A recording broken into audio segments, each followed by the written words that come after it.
ತುಂಬ ಭೇದಿ ಆಗೋದು ಅಥವಾ ಇನ್ಫೆಕ್ಷನ್ ಆಗಿ ಭೇದಿ ಆಗೋದು ಭಾಳ ಕಾಮನ್ನು. ಅದು ಯೂಶಲಿ ಒಂದು 2-3 ದಿನ ಅಥವಾ 1 ವೀಕಲ್ಲಿ ಸೆಟ್ಲ್ ಆಗುತ್ತೆ. ಬಟ್ ಇದು ಪದೇ ಪದೇ ಆಗೋದು. This is the most common symptoms ಅಂದರೆ ಇದು. ಒಬಿಸಿಟಿ ಮತ್ತು ಲೈಫ್ ಸ್ಟೈಲು, ಎಕ್ಸಸೈಸ್ ಮಾಡದೇ ಇರೋದು, ಆ್ಯಕ್ಟಿವ್ ಲೈಫ್ ಸ್ಟೈಲ್ ಇಲ್ಲದೆ ಇರೋದು, ವಾಕಿಂಗ್ ಎಲ್ಲ ಏನು ಮಾಡದೇ ಇರೋದು ಒಂದು risk factor. Obesity, especially central obesity ಅಂತ ಹೇಳ್ತೀವಿ, ಹೊಟ್ಟೆ ಮಾತ್ರ ದಪ್ಪ ಇರುತ್ತೆ, ಕೈ ಕಾಲೆಲ್ಲ ಸಣ್ಣ ಇರುತ್ತೆ, ಅದು ತುಂಬ ರಿಸ್ಕ್ ಫ್ಯಾಕ್ಟರ್ಸ್ ಇದೆ. ಪಿಜ್ಜಾಸ್, ಬರ್ಗರ್ಸ್ ಇದೆಲ್ಲ ವೆಸ್ಟರ್ನ್ ಫುಡ್ ಹ್ಯಾಬಿಟ್ಸ್ ನಾವು ಯೂಸ್ ಮಾಡ್ತಾ ಇರೋದ್ರಿಂದ ಅದ್ರ ಯುಟಿಲಿಟಿ ಜಾಸ್ತಿ ಆಗಿದೆ. Those are proven to cause cancers. Doctor, ಈಗ ಸ್ಮೋಕಿಂಗ್ ಅಂದ್ರೆ ಯೂಶಲಿ ಅದು ಲಂಗ್ಸಿಗೆ ಪ್ರಾಬ್ಲಮ್ ಆಗುತ್ತೆ ಅಂತ ಹೇಳ್ತಾರೆ. ಸೊ ಇದು ಕರುಳಿಗೆ ಹೇಗೆ ಎಫೆಕ್ಟ್ ಆಗುತ್ತೆ ಹಾಗಾದ್ರೆ? ಇಲ್ಲ, C, lung cancer is more common smoke ಮಾಡೋದ್ರಿಂದ. ಬಟ್ ಏನಾಗುತ್ತೆ, ಸ್ಮೋಕ್ ಬರೀ ಲಂಗ್ಸ್ ಹೋಗುತ್ತೆ, ಅಲ್ಲಿ ಫಸ್ಟ್ ಎಕ್ಸ್ಪೋಜರ್ ಇರುತ್ತೆ, ಬಟ್ ಅಲ್ಲಿಂದ ಅಬ್ಸಾರ್ಬ್ ಆಗುತ್ತೆ. ಸ್ಮೋಕಲ್ಲಿರೋ ಕಂಟೆಂಟ್ಸ್ ರಕ್ತ ಕಣಕ್ಕೆ ಹೋಗಿ ಅದು ವೆರೈಟಿ ಆಫ್ ಚೇಂಜಸ್ ಮಾಡುತ್ತೆ. ಸ್ಮೋಕಿಂಗ್ ಬರೀ ಲಂಗ್ ಕ್ಯಾನ್ಸರು, ಕರ್ಳಿನ ಕ್ಯಾನ್ಸರ್ ಅಲ್ಲ, smoking is a cause for ಎಷ್ಟೊಂದು ಕ್ಯಾನ್ಸರು. ಕೊಲೊರೆಕ್ಟಲ್ ಕ್ಯಾನ್ಸರು ಗಂಡಸರಲ್ಲಿ ಸ್ವಲ್ಪ ಜಾಸ್ತಿ ಇದೆ. 8 ಜನ ಗಂಡಸರಿಗಾದರೆ ಹೆಂಗಸರಿಗೆ 5 ಜನದಲ್ಲಿ ಆಗುತ್ತೆ. 90% ಆಫ್ ದಿ ಟೈಮ್ಸ್ ಆಪ್ರೇಷನ್ ಬೇಕಾಗುತ್ತೆ. ಅರ್ಲಿ ಸ್ಟೇಜ್ಗೆ ಸರ್ಜರಿ ಕ್ಯೂರೇಟಿವ್. ಅದು ಯಾವ ಥರ ಸರ್ಜರಿ ಅನ್ನೋದು ಡಿಫ್ರೆಂಟ್ ಆಗುತ್ತೆ. ಕೀಮೋಥೆರಪಿನ ಅಡ್ವಾನ್ಸ್ಡ್ ಟ್ರೀಟ್ಮೆಂಟ್ ಅಂತ ಹೇಳ್ಬೋದು, ಟಾರ್ಗೆಟೆಡ್ ಥೆರಪಿ, ಇಮ್ಯುನೋಥೆರಪಿ. ಡಾಕ್ಟರ್, ಹಾಗಿದ್ರೆ ಈ ಟ್ರೀಟ್ಮೆಂಟಿನ ಸಕ್ಸಸ್ ರೇಟ್ ಎಷ್ಟಿರುತ್ತೆ? ಸಕ್ಸಸ್ ರೇಟ್ ಅಗೇನ್ ಡಿಪೆಂಡ್ ಆಗೋದು ಸ್ಟೇಜ್ ಮೇಲೆ. ಸೊ ಈಗ ಸರ್ಜರಿ ಅಂದರೆ ಯಾವ ಥರ ಇರುತ್ತೆ, ಅದರ ಪ್ರೊಸೀಜರ್ ಬಗ್ಗೆ ಹೇಳೋದಾದ್ರೆ?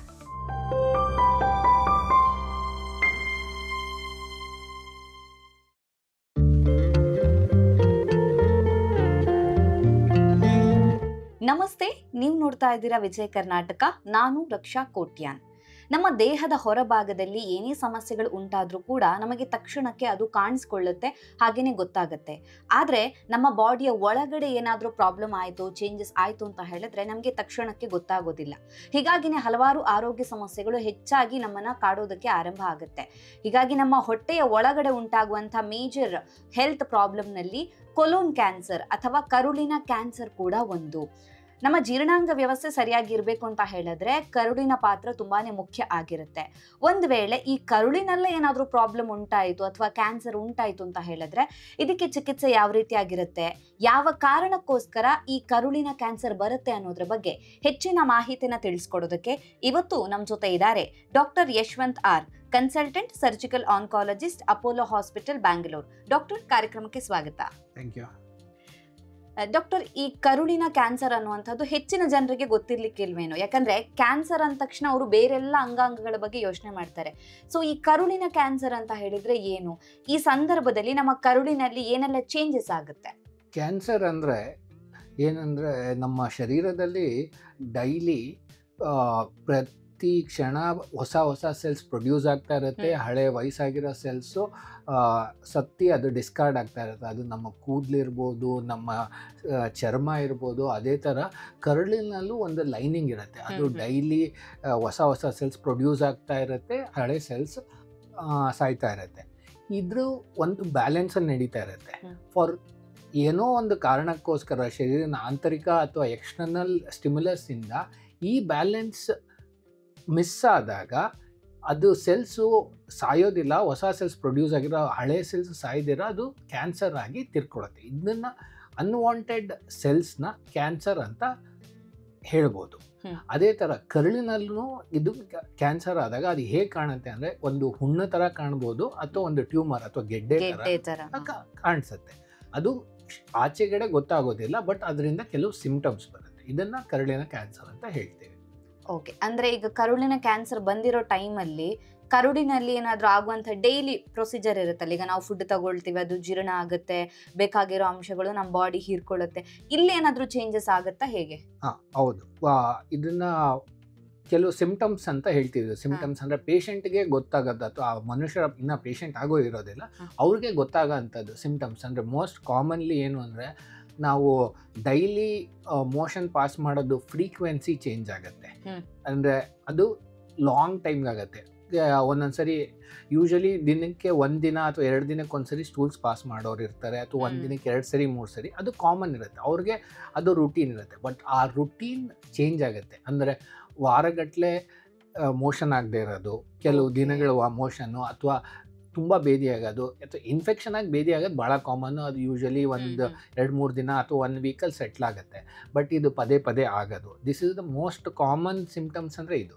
ಇಲ್ಲಾಂದರೆ ಕೆಲವರಿಗೆ ರಕ್ತ ಬರೋಕ್ಕೆ ಸ್ಟಾರ್ಟ್ ಆಗುತ್ತೆ ಅಥವಾ ಮೋಷನ್ನಲ್ಲಿ ರಕ್ತ ಬೀಳಕ್ಕೆ ಸ್ಟಾರ್ಟ್ ಆಗುತ್ತೆ. ಎಲ್ಲ ರಕ್ತ ಬರೋದು ಕ್ಯಾನ್ಸರ್ ಅಲ್ಲ, ಮೋಸ್ಟ್ ಕಾಮನ್ಲಿ ಪೈಲ್ಸ್ ಅಥವಾ ಫಿಸ್ಚುಲಾಸ್ ಏನಾದ್ರು ಆಗಿರೋದು ಇರುತ್ತೆ ಕಾರಣ. ಬಟ್ ಅದರ್ ಸಿಂಪ್ಟಮ್ ಏನು ಅಂದರೆ ರಕ್ತ ಬರುತ್ತೆ, ಇಲ್ಲ ಅಂದರೆ ಮ್ಯೂಕಸ್ ಬರುತ್ತೆ. ಆಮೇಲೆ ಮೋಷನ್ ಎಷ್ಟು ಸರಿ ಪಾಸ್ ಮಾಡಿದ್ರು ಕಂಪ್ಲೀಟಾಗಿ ಖಾಲಿ ಆಗಿದೆ ಅಂತ ಅನಿಸಲ್ಲ, ಇನ್ನೂ ಬರುತ್ತೆ ಅನ್ಸುತ್ತೆ. ಇದು ಮೋಸ್ಟ್ ಕಾಮನ್ ಸಿಂಪ್ಟಮ್ಸ್. ಅದು ಬಿಟ್ಟು ಬೇರೆ ಸಿಂಪ್ಟಮ್ಸ್ ಅಂದರೆ ಸುಸ್ತಾಗೋದು, weight loss, unintentional weight loss. ನೀವು ವೆಯ್ಟ್ ಲಾಸ್ ಆಗಬೇಕು ಅಂತ ಊಟ ಕಡಿಮೆ ಮಾಡದೇ ಇರೋದು ಅಥವಾ ಜಿಮ್ಗೆ ಹೋಗದೇ ಇರೋ ಅಂದ್ರೂ ವೆಯ್ಟ್ ಲಾಸ್ ಆಗ್ತಾಯಿದೆ, ಅದು ಕ್ಯಾನ್ಸರ್ ಸಿಂಪ್ಟಮ್ ಆಗ್ಬೋದು. ಎಸ್ಪೆಷಲಿ ಕರುಳಿನ ಕ್ಯಾನ್ಸರ್ ಸಿಂಪ್ಟಮ್ ಆಗ್ಬೋದು. ಹೊಟ್ಟೆ ಹಸಿದೇ ಇರೋದು, ಊಟ ನೋಡಿದ್ರೆ ಮಾಡಬೇಕು ಅನಿಸ್ದೇ ಇರೋದು, ಇದು ಕರುಳಿನ ಸಿಂಪ್ಟಮ್ಸ್ ಆಗಿರೋದು. These are the most common symptoms ಪೇಷಂಟಿಗೆ ಗೊತ್ತಾಗೋದು. ಇಲ್ಲಾಂದರೆ ಬ್ಲಡ್ ಟೆಸ್ಟ್ ಮಾಡಿದಾಗ ಅನಿಮಿಯಾ ಇರುತ್ತೆ. ಎಸ್ಪೆಷಲಿ ಗಂಡಸರಲ್ಲಿ ಅನಿಮಿಯಾ ಬಂದರೆ ಒಂದು ಏಜ್ ಆದಮೇಲೆ ನಾವು ಕರುಳಿನ ಕ್ಯಾನ್ಸರ್ನ ರೂಲ್ ಔಟ್ ಮಾಡಬೇಕಾಗತ್ತೆ. ಡಾಕ್ಟರ್, ಈಗ ಸಿಂಪ್ಟಮ್ಸ್ ಹೇಳಿದ್ರಲ್ವ ಈ ರೀತಿ ಆಗುತ್ತೆ ಅಂತ, ಸೊ ಇದು ಇನಿಷಿಯಲ್ ಸ್ಟೇಜಸಲ್ಲೇ ಅವ್ರಿಗೆ ಗೊತ್ತಾಗತ್ತಾ, ಆಮೇಲೆ ಹಂತ ಹಂತವಾಗಿ ಗೊತ್ತಾಗುತ್ತಾ? ಅದು ಇನಿಷಿಯಲ್ ಸ್ಟೇಜಸಲ್ಲಿ ಕರುಳಿನ ಕ್ಯಾನ್ಸರ್ ಒಂದು ಅಡ್ವಾಂಟೇಜ್ ಏನು ಅಂದರೆ ಕರುಳು, ದೊಡ್ಡ ಕರುಳು ಅಂತ ಎಸ್ಪೆಷಲಿ ಏನು that is the most common cancer. ಕರುಳು ಅಂದರೆ ನಾವು ಹೊಟ್ಟೆಯಲ್ಲಿ ಇರೋದು ಎಲ್ಲದೂ ಹೇಳ್ತೀವಿ, ಅದು ಆಲ್ಮೋಸ್ಟ್ 10 ಮೀಟ್ರಷ್ಟು ಉದ್ದ ಇರುತ್ತೆ. ಬಟ್ ದೊಡ್ಡ ಕರುಳು, ಲಾರ್ಜ್ ಇಂಟೆಸ್ಟೈನ್ ಅಂದರೆ ಕೊನೆ 150 ಸೆಂಟಿಮೀಟರ್, 1.5 ಮೀಟರ್ ಅಷ್ಟು ಇರೋಷ್ಟನ್ನ ದೊಡ್ಡ ಕರುಳು ಅಂತೀವಿ. ಅದ್ರದ್ದು ಅಡ್ವಾಂಟೇಜ್ ಏನು ಅಂದರೆ ನಮಗೆ ಸ್ಕ್ರೀನಿಂಗ್ ಅಂತ ಮಾಡಿದ್ರೆ ಅದು ಆಕ್ಸೆಸಿಬಲ್ ಇದೆ. ನಾವು ಒಂದು ಎಂಡೋಸ್ಕೋಪಿ, ಕೊಲೊನೋಸ್ಕೋಪಿ ಮಾಡಿ ನೋಡ್ಬೋದು. ಬಟ್ ಇಂಡಿಯಾಲಿ ಸ್ಕ್ರೀನಿಂಗು ಅಫಿಷಿಯಲಿ ಗೌರ್ಮೆಂಟ್ ಪಾಲಿಸಿ ಇಲ್ಲದೇ ಇರೋದ್ರಿಂದ ನಮಗೆ ಅರ್ಲಿ ಸ್ಟೇಜಲ್ಲಿ ಡಿಟೆಕ್ಟ್ ಆಗೋ ಕ್ಯಾನ್ಸರ್ಸು ತುಂಬ ರೇರ್ ಇದೆ, ಭಾಳ ಕಡಿಮೆ. Less than 5-10% is screening detected. ಅಂದರೆ ಪೇಷಂಟ್ಗೆ ಏನೂ ತೊಂದರೆ ಇರಲ್ಲ, ನಾವೇ ಚೆಕ್ ಮಾಡಿ ಇದೆ ಅಂತ ಕಂಡುಹಿಡಿಯೋದನ್ನು ಸ್ಕ್ರೀನಿಂಗ್ ಅಂತ ಹೇಳ್ತೀವಿ. ಬಟ್ ಮೋಸ್ಟ್ ಪೇಷಂಟ್ಸ್ ಸಿಂಪ್ಟಮ್ಸಿಂದ, ನಾನು ಹೇಳಿದ ಸಿಂಪ್ಟಮ್ಸ್, ಮೋಷನ್ ಫ್ರೀಕ್ವೆನ್ಸಿ ಚೇಂಜ್ ಆಗೋದು, ರಕ್ತ ಬರ್ತಿರೋದ್ರಿಂದ ಬರೋದ್ರಿಂದ ಮೋಸ್ಟ್ ಕ್ಯಾನ್ಸರ್ಸ್ 70-90% ಕ್ಯಾನ್ಸರ್ಸು ಪೇಷಂಟ್ ನನಗೆ ತೊಂದರೆ ಇದೆ ಅಂತ ಯಾರಾದರೂ ಡಾಕ್ಟರ್ ಹತ್ರ ಹೋದಾಗ ಎವ್ಯಾಲ್ಯೂಯೇಟ್ ಮಾಡಿದಾಗ ಬರುತ್ತೆ. ಸೊ ಸ್ಕ್ರೀನಿಂಗಲ್ಲಿ ರೇರು, ಬಟ್ ಕಂಡುಹಿಡಿಬೋದು. ಅಲ್ಲ, ಈಗ ಸಿಂಪ್ಟಮ್ಸ್ ನೀವು ಹೇಳಿರೋದು ಅವರಿಗೆ ಸ್ಟಾರ್ಟಿಂಗ್ ಅಲ್ಲೇ ಗೊತ್ತಾಗತ್ತೆ. ಈಗ ನೀವು ಹೇಳಿದ್ರೆ ಬೇದಿ ಆಗುತ್ತೆ ಅಥವಾ ಮೋಷನ್ಸ್ ಅಲ್ಲಿ ಬ್ಲಡ್ ಹೋಗ್ಬೋದು ಅಥವಾ ಮೋಷನ್ ಆಗೋದು ಡಿಲೇ ಆಗ್ಬೋದು ಅಂತ. ಸೊ ಇವೆಲ್ಲ ಸಿಂಪ್ಟಮ್ಸ್ ಆಗ್ತಾ ಇದೆ ಅಂದಾಗ ಅದು ಫಸ್ಟ್ ಸ್ಟೇಜ್ ಅಲ್ಲೇ ಗೊತ್ತಾಗತ್ತಾ ಅಥವಾ ಒಂದ್ ಸ್ವಲ್ಪ ಟೈಮ್ ಆದ್ಮೇಲೆ ಗೊತ್ತಾಗತ್ತಾ ಅಂತ? ಗೊತ್ತಾಗುತ್ತೆ. ಫಸ್ಟ್ ಸ್ಟೇಜಿಂದನೂ ಗೊತ್ತಾಗೋ ಚಾನ್ಸಸ್ ಇರುತ್ತೆ. ಅದಕ್ಕೆ ಪೇಷಂಟ್ಸ್ ಸೆನ್ಸಿಟಿವ್ ಆಗಿ ಪಿಕ್ ಮಾಡಿಕೊಂಡು ಹೆಲ್ಪ್ ಕೇಳಿದ್ರೆ ಡಾಕ್ಟರ್ಸ್ ಹತ್ರ ಎವ್ಯಾಲ್ಯೂಯೇಟ್ ಮಾಡಿದಾಗ ಗೊತ್ತಾಗುತ್ತೆ. ಬಟ್ ಸ್ವಲ್ಪ ರೇರ್ ಅದು. ನಮ್ಮ India is a very big country and health care uniform ಆಗಿಲ್ಲ. ಅರ್ಬನ್ ಏರಿಯಾಸಲ್ಲಿ ನಾವು ಅರ್ಲಿ ಸ್ಟೇಜಸಲ್ಲಿ ಯೂಶ್ವಲಿ ಪಿಕ್ ಮಾಡ್ತೀವಿ, ರೂರಲ್ ಏರಿಯಾಸಲ್ಲಿ ಸ್ವಲ್ಪ ಅಡ್ವಾನ್ಸ್ ಸ್ಟೇಜಲ್ಲೇ ಪಿಕ್ ಆಗುತ್ತೆ. ಅಂದ್ರೆ ಏನ್ ಚೇಂಜಸ್ ಆಗಿದೆ ಅನ್ನೋದು ಅವ್ರಿಗೆ ಫಸ್ಟ್ ಗೊತ್ತಾಗಬೇಕು. ಸೊ ಅವ್ರು ಫೈಂಡ್ ಔಟ್ ಮಾಡಿದಾಗಷ್ಟೇ ಅದು ಏನಾಗಿದೆ ಅನ್ನೋದನ್ನ ತಿಳ್ಕೊಳ್ಳೋದಕ್ಕೆ ಸಾಧ್ಯ ಆಗುತ್ತೆ ಅಂತ. ಕರೆಕ್ಟ್. ಅವ್ರಿಗೆ ಏನೋ ತೊಂದರೆ ಆಗ್ತಾ ಇದೆ ಅಂತ ಹಾಗೆ ಅವರು ಡಾಕ್ಟರ್ ಹತ್ರ ಹೋಗ್ಬೇಕು. ದೆನ್ ಎವ್ಯಾಲ್ಯೂಯೇಷನ್ ಆದರೆ ಅವಾಗ ಡಿಟೆಕ್ಷನ್ ಬೇಗ ಆಗುತ್ತೆ. ಆದಷ್ಟು ಬೇಗ ಮೆಡಿಕಲ್ ಹೆಲ್ಪ್ ಹತ್ರ ಹೋದ್ರೆ ಬೇಗ ಅರ್ಲಿ ಸ್ಟೇಜಲ್ಲಿ ಗೊತ್ತಾಗುತ್ತೆ. ಓಕೆ ಡಾಕ್ಟರ್, ಈಗ ಇಂಡಿಯಾದಲ್ಲಿ ಈ ಒಂದು ಕೊಲೋನ್ ಕ್ಯಾನ್ಸರ್ ಅಥವಾ ಕರುಳಿನ ಕ್ಯಾನ್ಸರ್ ಆಗಿರುವಂತಹ ಚಾನ್ಸಸ್ ಎಷ್ಟಿದೆ? ಅಂದ್ರೆ ತುಂಬಾ ಜನರಿಗೆ ಇದು ಬರ್ತಾ ಇದೆಯಾ ಅಥವಾ ರೇರ್ ಆಗಿದೆಯಾ? ಇಲ್ಲ, ಇದು ಬಹಳ common cancer. World wide globally colorectal cancers third most common cancer ಆಗಿದೆ. ಬಟ್ ಇಂಡಿಯಾಲಿ ಸ್ವಲ್ಪ ಕಡಿಮೆ ಇದೆ. ಮುಂಚೆ 6th 7th ಪ್ಲೇಸಲ್ಲಿ ಇತ್ತು. ಬಟ್ ಇವಾಗ ಲೈಫ್ ಸ್ಟೈಲ್ ಚೇಂಜಸ್ಸಿಂದ ಕೋಲೋರೆಕ್ಟಲ್ ಕ್ಯಾನ್ಸರ್ ಭಾಳ ಕಾಮನ್. ಗಂಡಸರಲ್ಲಿ 4th ಮೋಸ್ಟ್ ಕಾಮನ್ನು, ಹೆಂಗಸರಲ್ಲಿ 5th most common cancer in India, colorectal cancer. Okay, ಹಾಗಿದ್ರೆ ಈ ಕೊಲೋನ್ ಕ್ಯಾನ್ಸರ್ ಆಗುವಂಥ ರಿಸ್ಕ್ ಫ್ಯಾಕ್ಟರ್ ಯಾರಿಗೆ ಜಾಸ್ತಿ ಇರುತ್ತೆ? ರಿಸ್ಕ್ ಫ್ಯಾಕ್ಟರ್ಸ್ನ ನಾವು 2 ಥರ ಡಿವೈಡ್ ಮಾಡ್ತೀವಿ. ಒಂದು modifiable and second one is non modifiable. Modifiable ಅಂದರೆ ಯಾರೋ ಯೂಶಲಿ ಆಚೆಯಿಂದ ನಾವು ಆಹಾರ ಪದ್ಧತಿ ಅಥವಾ ಬೇರೆ ಏನೋ ಸ್ಟಿಮ್ಯುಲಸ್ ಅದನ್ನು ನಾವು ಚೇಂಜ್ ಮಾಡ್ಬೋದು. ನಾನ್ ಮಾಡಿಫೈಯಬಲ್ ಅಂದರೆ ಯಾವುದನ್ನು ನಾವು ಚೇಂಜ್ ಮಾಡೋಕ್ಕಾಗೋದಿಲ್ಲ. Example age. Colon cancer usually ವಯಸ್ಸಾದವರಲ್ಲೇ ಕಾಣೋದು. ಮೋಸ್ಟ್ ಕಾಮನ್ ಕ್ಯಾನ್ಸರ್ 50-60 ವರ್ಷ ಆದಮೇಲೆ ಇನ್ಸಿಡೆನ್ಸಿ ಜಾಸ್ತಿ ಆಗ್ತಾ ಹೋಗುತ್ತೆ. ಸೊ ಅದು ನಾನ್ ಮಾಡಿಫೈಬಲ್. ಇನ್ನೊಂದು ಸೆಕೆಂಡು ಫ್ಯಾಮಿಲಿ ಹಿಸ್ಟ್ರಿ ಇರುತ್ತೆ. ಅಂದರೆ ಅವರ ತಂದೆ ತಾಯಿ ಅಥವಾ ಅಣ್ಣ ತಮ್ಮ ತಂಗಿ ಫಸ್ಟ್ ಡಿಗ್ರಿ ರಿಲೇಟಿವ್ಸ್ ಅವರಲ್ಲಿ ಕ್ಯಾನ್ಸರ್ ಇದ್ದರೆ ಈ ಪೇಷಂಟ್ಗೆ ಬರೋ ಚಾನ್ಸಸ್ ಜಾಸ್ತಿ ಆಗುತ್ತೆ. ಹೆರಿಡಿಟರಿ ಮುಖಾಂತರನೂ ಬರುತ್ತೆ. ಅದು these two are non modifiable, change ಮಾಡೋಕ್ಕಾಗಲ್ಲ. ಅದು ನಮ್ಮ ಕೈಲಿ ಇರೋದಿಲ್ಲ. ಹೌದು, ಚೇಂಜ್ ಮಾಡೋಕ್ಕಾಗಲ್ಲ. ಮಿಕ್ಕಿದ್ದು ಮಾಡಿಫೈಯಬಲ್ ಫ್ಯಾಕ್ಟರ್ಸ್ ಎಷ್ಟೊಂದಿದೆ. ಈ risk factors most common life style risk factors ಅಂತ ಹೇಳ್ತೀವಿ. ಅದರಲ್ಲಿ ಹೇಳಬೇಕು ಅಂದರೆ ಒಬಿಸಿಟಿ ಮತ್ತು ಲೈಫ್ ಸ್ಟೈಲು, ಅಂದರೆ ಜಾಸ್ತಿ ಎಕ್ಸಸೈಸ್ ಮಾಡದೇ ಇರೋದು, ಆ್ಯಕ್ಟಿವ್ ಲೈಫ್ ಸ್ಟೈಲ್ ಇಲ್ಲದೆ ಇರೋದು, ಸಿಟ್ಟಿಂಗ್ ವಾಕಿಂಗ್ ಎಲ್ಲ ಏನು ಮಾಡದೇ ಇರೋದು ಒಂದು risk factor. Obesity, especially central obesity ಅಂತ ಹೇಳ್ತೀವಿ. ಹೊಟ್ಟೆ ಮಾತ್ರ ದಪ್ಪ ಇರುತ್ತೆ, ಕೈ ಕಾಲೆಲ್ಲ ಸಣ್ಣ ಇರುತ್ತೆ. ಅದು ಎಸ್ಪೆಷಲಿ ಇಂಡಿಯನ್ ಮೇಲ್ಸಲ್ಲಿ ಜಾಸ್ತಿ ಇದೆ. ಅದನ್ನ ಸೆಂಟ್ರಲ್ ಒಬಿಸಿಟಿ ಅಂತ ಕರಿತೀವಿ. ಅದು ತುಂಬ ರಿಸ್ಕ್ ಫ್ಯಾಕ್ಟರ್ಸ್ ಇದೆ. ಅದು ಬಿಟ್ಟರೆ ಆಹಾರ ಪದ್ಧತಿಗಳು. ನಾವು ಇವಾಗ ಅರ್ಬನ್ ಲೈಫ್ ಸ್ಟೈಲ್ ಚೇಂಜ್ ಆಗಿರೋದ್ರಿಂದ lot of food items are ready to eats. Especially ಯಾವುದು ನಾವು ಪ್ಯಾಕೆಟ್ ತೆಗೆದು ಸೀದಾ ತಿನ್ಬೋದು, ಅದಕ್ಕೇನು ಮಾಡ್ದಿರಾ, ಯೂಶಲಿ ಅದು ರಿಸ್ಕ್ ಫ್ಯಾಕ್ಟರ್ಸ್ ಅಂತ ಹೇಳ್ತೀವಿ. ಇವಾಗ ಗೌರ್ಮೆಂಟು ಬ್ಯಾನ್ ಮಾಡಿದೆ colouring agents, preservative, certain colouring agents government ಇವಾಗ ರೀಸೆಂಟ್ಲಿ ಲಾಸ್ಟ್ ಐ ಥಿಂಕ್ 3-4 ಮಂತ್ಸಿಂದ ಬ್ಯಾನ್ ಮಾಡಿದ್ದಾರೆ. Those are also risk factors.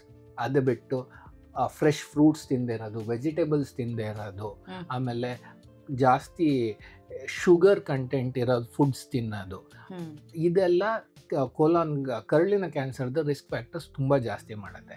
ಆಮೇಲೆ certain types of meat, red meat ಅಂತ ಹೇಳ್ತೀವಿ, ಅಂದರೆ ಮಟನ್, ಪೋರ್ಕ್, ಬೀಫ್, ಎಸ್ಪೆಷಲಿ ಅದನ್ನು ಪ್ರೊಸೆಸ್ಡ್ ಮೀಟ್ಸ್ ಇಂಡಿಯಾದಲ್ಲಿ ಕಡಿಮೆ ಇದೆ. ಬಟ್ ವೆಸ್ಟರ್ನ್ ಇವಾಗ ಸಾಸೇಜಸ್ಸು, ಬೇಕನ್ನು, ಅಂದರೆ half cooked pre cooked meats ಇರುತ್ತಲ್ಲ, ಅದು ತಿನ್ನೋದ್ರಿಂದ ರಿಸ್ಕ್ ಫ್ಯಾಕ್ಟರ್ಸ್ ತುಂಬ ಜಾಸ್ತಿ ಇದೆ. ಅದು ಇಂಡಿಯಾದಲ್ಲಿ ಕಡಿಮೆ ಇದೆ. ಬಟ್ ಇವಾಗ ಈ ಪಿಜ್ಜಾಸ್, ಬರ್ಗರ್ಸ್ ಇದೆಲ್ಲ ವೆಸ್ಟರ್ನ್ ಫುಡ್ ಹ್ಯಾಬಿಟ್ಸ್ ನಾವು ಯೂಸ್ ಮಾಡ್ತಾ ಇರೋದ್ರಿಂದ ಅದ್ರ ಯುಟಿಲಿಟಿ ಜಾಸ್ತಿ ಆಗಿದೆ. Those are proven to cause cancers. ಅದು ಓಕೆ. ಹಾಗಿದ್ರೆ ಈಗ ಕರುಳಿನ ಕ್ಯಾನ್ಸರ್ಗೆ ಮೇಜರ್ ಕಾರಣ ಆಗುವಂಥದ್ದು ಫುಡ್ಡೇ ಅಂತ ಹೇಳ್ಬೋದಾ? ಒಂದು ಸೈಡಲ್ಲಿ ಈಗ ಹೇಳಿದ್ರಿ ಫ್ಯಾಮಿಲಿ ಹಿಸ್ಟ್ರಿ ಒಂದ್ ಕಡೆ ಆದ್ರೆ, ಏಜ್ ಒಂದ್ ಕಡೆ ಆದ್ರೆ, ಈಗ ನಮ್ಮ ಕೈಲಿರುವಂಥದ್ದು ನಾವು ಯಾವ ಥರದ ಫುಡ್ಡನ್ನು ತಗೊಳ್ತೀವಿ ಅಂತ. ಸೊ ಫುಡ್ಡಲ್ಲಿ ಕಂಟ್ರೋಲ್ ಮಾಡೋದ್ರಿಂದನೂ ಇದನ್ನು ತಡೆಗಟ್ಬೋದಲ್ಲ? ಎಸ್, ಪ್ರಿವೆನ್ಷನ್, ಇದನ್ನು ನಾವು ಪ್ರೈಮೋಡಿಯಲ್ ಪ್ರಿವೆನ್ಷನ್ ಅಂತೀವಿ. ಅಂದರೆ ಇದನ್ನೆಲ್ಲ ಲೈಫ್ ಸ್ಟೈಲ್ ಚೇಂಜಸ್ ಮಾಡಿಕೊಂಡ್ರೆ ನಮಗೆ ಕ್ಯಾನ್ಸರ್ ಬರೋ ರಿಸ್ಕ್ ತುಂಬ ಕಡಿಮೆ ಆಗುತ್ತೆ. These things can be done. ಇದ್ರ ಜೊತೆಗೆ this also helps in preventing other diseases like diabetes. ಇವಾಗ ಡಯಾಬಿಟೀಸು, ವಿಟಮಿನ್ ಡಿ ಡೆಫಿಷಿಯನ್ಸಿ, ನಾವು ವಾಕಿಂಗ್ ಮಾಡಲ್ಲ, ಬಿಸಿಲಲ್ಲಿ ಓಡಾಡಲ್ಲ, natural source of vitamin deficiency ತುಂಬ ಇದೆ. ಇವಾಗ ಹೊಸ ಸ್ಟಡೀಸ್ ಬರ್ತಿರೋದ್ರಲ್ಲಿ ಏನು ಅಂದರೆ ವಿಟಮಿನ್ ಡಿ ಡೆಫಿಷಿಯನ್ಸಿನೂ ಕೋಲಾನ್ ಕ್ಯಾನ್ಸರ್ ಕಾಸ್ ಮಾಡ್ಬೋದು ಅಂತ ಇರುತ್ತೆ. ಅದಕ್ಕೆ ಸೊ ಆಬ್ವಿಯಸ್ ನೀವು ವಾಕಿಂಗು, ಎಕ್ಸಸೈಸು, ಬಿಸಿಲಲ್ಲಿ ಮಾಡ್ತಾ ಇದ್ದರೆ ಬಾಡಿ ನ್ಯಾಚುರಲಾಗಿ ಪ್ರೊಡ್ಯೂಸ್ ಮಾಡುತ್ತೆ vitamin D. So that also. So life style changes ಮಾಡೋದ್ರಿಂದ ಕ್ಯಾನ್ಸರ್ ರಿಸ್ಕ್ ಭಾಳ ಮಟ್ಟಿಗೆ ಕಡಿಮೆ ಮಾಡ್ಕೋಬೋದು. ಓಕೆ ಡಾಕ್ಟರ್, ಈ ಕರುಳಿನ ಕ್ಯಾನ್ಸರ್ನಲ್ಲಿ ಟೈಪ್ಸ್ ಏನಾದರೂ ಇದೆಯಾ? ಇದರ ಬಗ್ಗೆ ತಿಳಿಸ್ಕೊಡಿ. ಹಾಂ, ಕರುಳಿನ ಕ್ಯಾನ್ಸರ್ನ ನಾನು ಹೇಳ್ದಂಗೆ ದೊಡ್ಡ ಕರುಳನ್ನು ಲಾಸ್ಟ್ 150 ಸೆಂಟಿಮೀಟರ್, 1.5 ಮೀಟರ್ ಅಷ್ಟನ್ನು ದೊಡ್ಡ ಕರುಳನ್ನು ಡಿವೈಡ್ ಮಾಡ್ಕೊಡ್ತೀವಿ. Right side and left side ಮತ್ತು ಕೆಳಗಡೆ ರೆಕ್ಟಮ್ ಅಂದರೆ ಗುದನಾಳ ಅಂತ ಲಾಸ್ಟ್ ಪೋರ್ಷನ್. ಈ 3 ಟೈಪ್ಸ್ ಇರುತ್ತೆ. ಇದು ಎಲ್ಲಿ ಕ್ಯಾನ್ಸರ್ ಪ್ರೊಡ್ಯೂಸ್ ಆಗುತ್ತೋ ಡಿಫ್ರೆಂಟ್ ಸಿಮ್ಟಮ್ಸ್ ಇರ್ಬೋದು, ಅದರದ್ದು ಟೈಪ್ಸ್ ಇರುತ್ತೆ. ಆಮೇಲೆ ಮೋಸ್ಟ್ ಕಾಮನ್ ಕ್ಯಾನ್ಸರ್ ಅದರಲ್ಲಿ ಮೈಕ್ರೋಸ್ಕೋಪಲ್ಲಿ ನೋಡಿದಾಗ ಅದ್ರದ್ದು ಟೈಪ್ಸ್ ಬರುತ್ತೆ. ಅದು ಅಡಿನೋಕಾರ್ಸಿನೋಮಾ ಅನ್ನೋದು. ಅದೇ 90% of the cancers are that. ನಾವು ಕರುಳಿನ ಕ್ಯಾನ್ಸರ್ ಅಂತ ಹೇಳಿದ್ರೆ ಅದೇ ಮೋಸ್ಟ್ ಕಾಮನ್ ಕ್ಯಾನ್ಸರ್, ಅಡಿನೋಕಾರ್ಸಿನೋಮಾ. ಅದು ಬಿಟ್ಟು ಬೇರೆ ಥರ ಕ್ಯಾನ್ಸರ್ಸ್ ಬರುತ್ತೆ. ಗ್ಯಾಸ್ಟ್ರೋಇಂಟೆಸ್ಟೈನಲ್ ಸ್ಟ್ರೋಮಲ್ ಟ್ಯೂಮರ್ಸ್ ಅಂತ ಬರುತ್ತೆ, ನ್ಯೂರೋಎಂಡೋಕ್ರೈನ್ ಟ್ಯೂಮರ್ಸ್ ಅಂತ ಬರುತ್ತೆ, ಏನಲ್ ಕೆನಾಲ್ ಟ್ಯೂಮರ್ ಅಂದರೆ full last 3-4 centimetres of the rectum ನಮ್ಮ ಆಚೆ ಚರ್ಮದಲ್ಲಿರೋ ಚರ್ಮನೇ ಅಲ್ಲಿರುತ್ತೆ. ಅದೂ ಅಲ್ಲಿ ಸ್ಕ್ವಾಮಸ್ ಸೆಲ್ ಕಾರ್ಸಿನೋಮಾ ಅಂತಲೂ ಬರುತ್ತೆ. ಅಂದರೆ ಪೇಷಂಟ್ಗೆ ಸಿಮ್ಟಮ್ಸ್ ಸೇಮೇ ಇರುತ್ತೆ. ಸೊ ಅದ್ರ ಟ್ರೀಟ್ಮೆಂಟು ಬೇರೆ ಇರುತ್ತೆ. ಅದು ಡಿಫ್ರೆಂಟ್ ಟೈಪ್ಸ್. ಸೊ ಎಲ್ಲದಕ್ಕೂ ಟ್ರೀಟ್ಮೆಂಟು ವೇರಿ ಆಗುತ್ತೆ. ಓಕೆ. ಸೊ ಈಗ 2 ಟೈಪ್ ಇದೆಯಾ ಅಥವಾ ಎಷ್ಟು types total? Four major is 4 types. ಅದರಲ್ಲಿ 90% ಅಡಿನೋಕಾರ್ಸಿನೋಮಾ ಅಂತ ಹೇಳ್ತೀವಿ. Okay okay. ಸೊ ಹಾಗಾದ್ರೆ 4 ಟೈಪ್ಸ್ ಇದೆ. ಹಾ. ಹಾಗಿದ್ರೆ ಇದು ಒಂದು ಪರ್ಸನ್ ಇಂದ ಇನ್ನೊಂದು ಪರ್ಸನ್ಗೆ ಹೇಗೆ ಡಿಫ್ರೆಂಟ್ ಆಗ್ತಾ ಹೋಗುತ್ತೆ? ಈಗ ಟೈಪ್ಸ್ ಹೇಳಿದ್ರೆ ಈಗ 4 ಟೈಪ್ಸ್ ಅಲ್ಲಿ ಅದು ಒಂದು ಪರ್ಸನ್ಗೆ ಇಂಥದ್ದೇ ಬರೋದಕ್ಕೆ ರೀಸನ್ಸ್ ಅನ್ನೋ ಥರದ್ದು ಏನಾದರೂ ಇದೆಯಾ? ಈ ನಾನು ಹೇಳಿದ ಸಿಂಪ್ಟಮ್ಸ್ ಎಲ್ಲರಿಗೂ ಕಾಮನ್ ಇರುತ್ತೆ. ರಿಸ್ಕ್ ಫ್ಯಾಕ್ಟರ್ಸ್ ಇದೆಲ್ಲ ಅಡಿನೋಕಾರ್ಸಿನೋಮಾ. ಸೊ ಬಿಕಾಸ್ ಡಾಕ್ಟರ್, ಹಾಗಿದ್ರೆ ಈಗ 4 ಟೈಪ್ಸ್ ಅಲ್ಲಿ ಯಾವ್ದು ಬಂದ್ರೂ ಕೂಡ ಸಿಂಪ್ಟಮ್ಸ್ ನೀವು ಹೇಳಿರೋದೇ ಇರುತ್ತೆ. ಮೋಸ್ಟ್ ಏನಾದ್ರೂ ಕಾಮನ್ಲಿ ಇದೆ ಅದೇ ಸಿಂಪ್ಟಮ್ಸ್ ಸಿಂಪ್ಟಮ್ಸ್ ಇರುತ್ತೆ. ಓಕೆ. ಆದ್ರೆ ಕೆಲವುದಕ್ಕೆ ರಿಸ್ಕ್ ಫ್ಯಾಕ್ಟರ್ಸ್ ಜಾಸ್ತಿ ಇರುತ್ತೆ. ಈ ಸ್ಮೋಕಿಂಗ್ ಮಾಡೋದು, alcohol consumption increases risk factor for ಏನಲ್ ಕ್ಯಾನ್ಸರ್, ಓಕೆ. ಆಮೇಲೆ ರೆಕ್ಟಮ್ ಕ್ಯಾನ್ಸರ್ ಆಲ್ಸೋ. ಹ್ಮ್. ಸೊ ಈ ತಂಬಾಕು use, smoking is the most common, but ಬಾಯಲ್ಲಿ ಅಗಿಯೋದ್ರಿಂದಾನು ರಿಸ್ಕ್ ಇರುತ್ತೆ ಇದು. ಡಾಕ್ಟರ್, ಈಗ ಸ್ಮೋಕಿಂಗ್ ಅಂದ್ರೆ ಯೂಶಲಿ ಅದು ಲಂಗ್ಸಿಗೆ ಪ್ರಾಬ್ಲಮ್ ಆಗುತ್ತೆ ಅಂತ ಹೇಳ್ತಾರೆ. ಸೊ ಇದು ಕರುಳಿಗೆ ಹೇಗೆ ಎಫೆಕ್ಟ್ ಆಗುತ್ತೆ ಹಾಗಾದ್ರೆ? ಇಲ್ಲ, yes, lung cancer is more common smoke ಮಾಡೋದ್ರಿಂದ. ಬಟ್ ಏನಾಗುತ್ತೆ, ಸ್ಮೋಕು ಬರೀ ಲಂಗ್ಸ್ ಹೋಗುತ್ತೆ, ಅಲ್ಲಿ ಫಸ್ಟ್ ಎಕ್ಸ್ಪೋಜರ್ ಇರುತ್ತೆ, ಬಟ್ ಅಲ್ಲಿಂದ ಅಬ್ಸಾರ್ಬ್ ಆಗುತ್ತೆ. ಸ್ಮೋಕಲ್ಲಿರೋ ಕಂಟೆಂಟ್ಸ್ ರಕ್ತ ಕಣಕ್ಕೆ ಹೋಗಿ ಅದು ವೆರೈಟಿ ಆಫ್ ಚೇಂಜಸ್ ಮಾಡುತ್ತೆ. ಸ್ಮೋಕಿಂಗ್ ಬರೀ ಲಂಗ್ ಕ್ಯಾನ್ಸರು, ಕರುಳಿನ ಕ್ಯಾನ್ಸರ್ ಅಲ್ಲ. Smoking is a cause for ಎಷ್ಟೊಂದು ಕ್ಯಾನ್ಸರು. ನಮ್ಮ ಹೊಟ್ಟೆ ಕ್ಯಾನ್ಸರ್ ಆಗಲಿ, ಲಂಗ್ ಕ್ಯಾನ್ಸರು, ಬಾಯಿ, ಗಂಟ್ಲು, ಕರುಳು, ಚರ್ಮದ ಕ್ಯಾನ್ಸರು, ಈ ಥರ ಎಲ್ಲದಕ್ಕೂ ರಿಸ್ಕ್ ಫ್ಯಾಕ್ಟರ್ಸು ಸ್ಮೋಕಿಂಗ್ ಕಾಸಸ್. ಯಾಕೆಂದರೆ ಅದು ಜನರಲೈಸ್ಡ್ ಇಮ್ಯುನಿಟಿ ಕಡಿಮೆ ಮಾಡುತ್ತೆ. So smoking is a very big risk factor for a lot of cancers. Okay. ಹಾಗಾದರೆ ಪರ್ಸನ್ ಇಂದ ಪರ್ಸನ್ಗೆ ಹೇಗೆ ಡಿಫ್ರೆಂಟ್ ಆಗುತ್ತೆ ಇದು? ಹೇಗೆ ಡಿಫ್ರೆಂಟ್ ಆಗುತ್ತೆ ಅಂದರೆ, ಒಂದು ಟ್ರೀಟ್ಮೆಂಟು ಅವ್ರು ಯಾವ ಸ್ಟೇಜಲ್ಲಿ ಹೋಗ್ತಾರೆ ಪೇಷಂಟು, ಆವಾಗ ಕಂಡುಹಿಡಿಯೋಕ್ಕೆ ಟೈಮ್ ಎಷ್ಟಾಗುತ್ತೆ ಅಂತ. ಜನರಲಿ ಏನಾಗುತ್ತೆ, ಈವನ್ ವೆಸ್ಟರ್ನ್ ಅಡ್ವಾನ್ಸ್ಡ್ ಸೊಸೈಟೀಸಲ್ಲೂ ಪೇಷಂಟ್ ಫಸ್ಟ್ ಸಿಂಪ್ಟಮ್ಸಿಂದ ಇವರಿಗೆ ಕ್ಯಾನ್ಸರ್ ಬಂದಿದೆ, ಕರುಳಿನ ಕ್ಯಾನ್ಸರ್ ಆಗಿದೆ ಅಂತ ಡಯಾಗ್ನೋಸ್ ಮಾಡೋಕ್ಕೆ ಆವ್ರೇಜ್ ಟೈಮು 7 to 8 months ಇದೆ. ಬಟ್ ಇಂಡಿಯಾಲಿ ಅದು ಆಲ್ಮೋಸ್ಟ್ 1 year ಮೇಲಿದೆ.